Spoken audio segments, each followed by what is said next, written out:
आज की खबरों में मोहम्मद हफीज़ हेडलाइंस बना रहे हैं। मोहम्मद हफीज़ आजकल पीएसएल के मैचेस की पर एनालिसिस करने के लिए ए स्पोर्ट्स पर मौजूद हैं और वहाँ पर वो ताबड़तोड़ हमले कर रहे हैं टीम पर भी और कुछ फ्रेंचाइजेस पे भी। इसकी डिटेल्स आपके साथ शेयर करेंगे। और मुल्तान सुल्तान्स और कराची किंग्स ने अपने वाइस कैप्टन्स का फ़ैसला कर लिया है, उनके नाम भी आपके साथ रिवील करेंगे। और मुल्तान सुल्तान और इस्लामाबाद यूनाइटेड के मैच के दौरान मुल्तान में बत्ती गुल हो गई।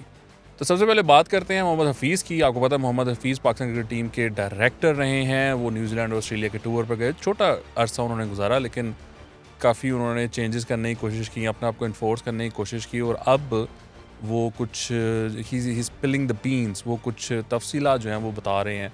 उन्होंने बड़ी इंटरेस्टिंग बात बताई। उन्होंने कहा कि बाबर आज़म को ओपनर से हटाने के लिए उनको 2 महीने लगे उनको कन्विंस करने में बाबर को क्यों जो है वो ओपनर नहीं आना चाहिए और T20 में, और साइम अयूब को आपको पता कि मौका दिया गया। तो हफीज़ ने ये डिटेल्स शेयर की। उन्होंने बताया कि उन्होंने बाबर को समझाया कि भाई जो टीम है वो सिर्फ आपका और रिजवान का नाम नहीं है, टीम में बाकी प्लेयर्स भी हैं और हमने कुछ प्लेयर्स को डेवलप भी करना है। तो उसके लिए सर्टन रिक्वायरमेंट्स हैं और ये जो रिक्वायरमेंट्स हैं इसके लिए ज़रूरी है कि उनको मौका दिया जाए, उनको पॉलिश किया जाए, उनको तैयार किया जाए, बेंच स्ट्रेंथ अपनी स्ट्रॉन्ग की जाए आने वाली सीरीज़ के लिए और आने वाले चैलेंजेस के लिए।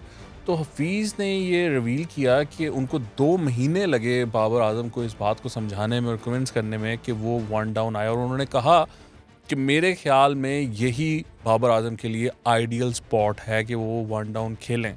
उन्होंने ये भी कहा कि उस टीम में कोई 5-6 ओपनर्स मौजूद थे उनके पास।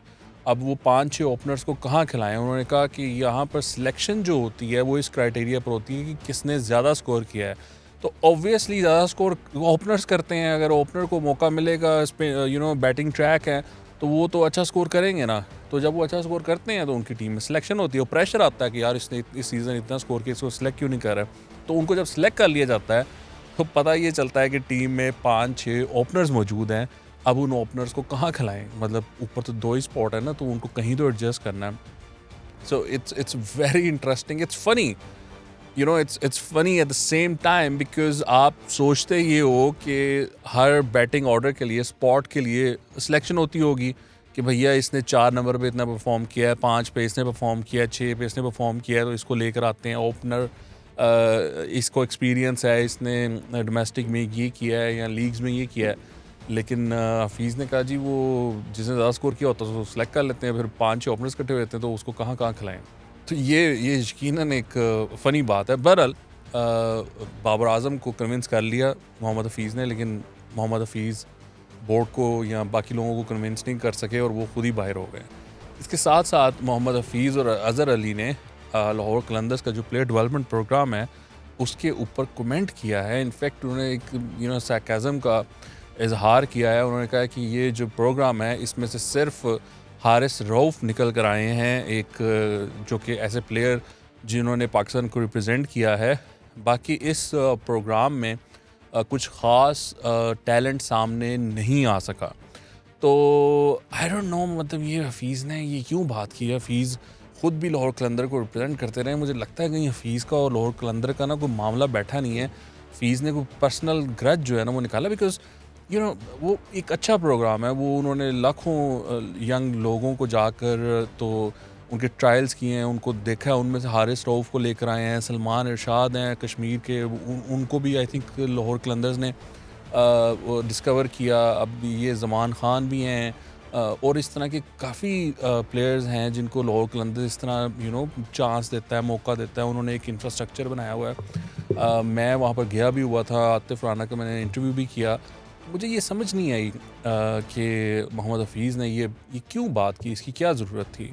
अज़हर अली ने भी उस पर कमेंट किया और वो भी उन्होंने भी कोई इसको इतना पॉजिटिवली नहीं देखा, which is again very very surprising for me and also in bad taste. और मुल्तान सुल्तान्स ने डेविड विली को अपना वाइस कैप्टन बनाया है और कराची किंग्स ने जेम्स विंस को अपना वाइस कैप्टन बनाया है। ये बड़ी इंटरेस्टिंग है, यू नीड टू अंडरस्टैंड कि ये आमतौर पे ये वाइस कैप्टन वाली स्लॉट्स, कैप्टन वाली स्लॉट्स लोकल प्लेयर्स को ही दे दी जाती हैं।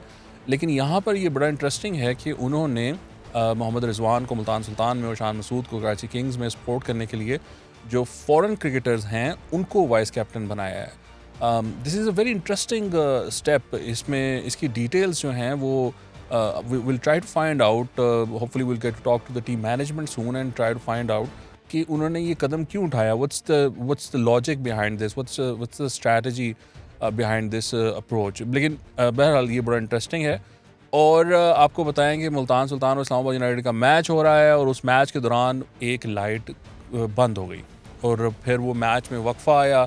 कुछ देर बाद उस लाइट को जलाया गया और वो फिर मैच कंटिन्यू किया। सो ये चीज़ें नहीं होनी चाहिए, मैनेजमेंट को देखना चाहिए, they need to be spot on with their arrangements and make sure कि इस तरह की चीज़ें ना हो, because PSL is a international brand now, international players are there, it's been watched all over the world. तो उसको मेक श्योर करना चाहिए कि हमारे इंतजामात जो हैं वो उसी हिसाब से हों जिस हिसाब से हम उसको प्रोजेक्ट करना चाह रहे हैं। ये नहीं कि विजन बड़ा और एग्जीक्यूशन ज़ीरो। तो that's very important that we focus on that as well. आज के लिए इतना ही। आपके देखने का बहुत शुक्रिया। खुदा हाफिज़।